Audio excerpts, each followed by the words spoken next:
బాబు జగజీవన్ రావు గారి జయంతి సందర్భంగా BRS party పక్షాన వారికి ఘనమైన నివాళులు ఇవాళ అర్పిస్తూ ఉన్నాం.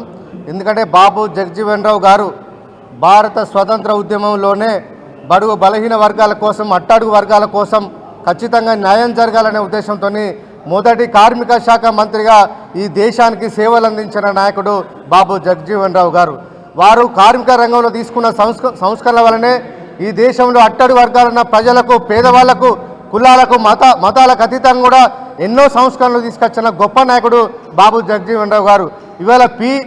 ఇవాళ పిఎఫ్ సిస్టాన్ని మొదటిసారిగా ప్రవేశపెట్టింది దేశంలో బాబు జగజీవన్ రావు గారు. అదేవిధంగా కార్మికులకు ఇన్సూరెన్స్ ఉండాలని చెప్పి మ్యూచువల్ ఫండ్ విధానాన్ని, అనేకమైన సేవా కార్యక్రమాలు, సంక్షేమ కార్యక్రమాలు కార్మిక రంగంగా పనిచేసిన నాయకుడు బాబు జగజీవన్ రావు గారు.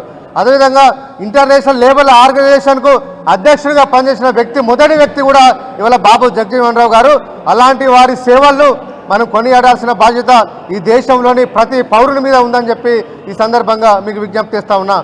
ఒక పక్క పాకిస్తాన్ నుంచి భారతదేశానికి ముప్పునని చెప్పి అక్కడ ప్రత్యేకంగా ఒక దేశాన్ని ఏర్పాటు చేయాలి, బంగ్లాదేశ్ను ఏర్పాటు చేయాలనే ఉద్దేశంతో ఆ రోజు ఇందిరాగాంధీ గారిని ప్రేరేపించి రక్షణ శాఖ మంత్రిగా తీసుకున్న నిర్ణయాల్లో మొదటి వ్యక్తి ఇవాళ బాబు జగజీవన్ రావు గారు. కాబట్టి అలాంటి గొప్ప జాతీయ నాయకుని స్మరించుకోవాల్సిన బాధ్యత మన అందరి మీద ఉంది. అందుకనే కేసీఆర్ గారు బాబు జగజీవన్ రావు గారిని ఆదర్శంగా తీసుకొని వారి ఆశయాలను ముందుకు తీసుకోవాలనే ఉద్దేశంతో ఆనాడు కార్మిక శాఖ మంత్రిగా హైదరాబాద్లో ఈఎస్ఐ హాస్పిటల్ ఏర్పాటు కోసం ప్రత్యేకంగా చొరవ తీసుకొని ఎంతోమంది కార్మికుల కోసం, తెలంగాణ కార్మికులకు ఇక్కడ ఉపయోగపడే విధంగా నిర్ణయాన్ని తీసుకున్న నాయకుడు ఇవాళ కేసీఆర్ గారు. కాబట్టి ఖచ్చితంగా బాబు జగజీవన్ రావు గారి ఆశయాలను ఇవాళ ముందుకు తీసుకెళ్తున్న నాయకుడు కేసీఆర్ గారు అని చెప్పి ఇవాళ సగౌరవంగా చెప్పదలుచుకున్నాం. జై తెలంగాణ, జై కేసీఆర్, జై బాబు జగజీవన్ రావు.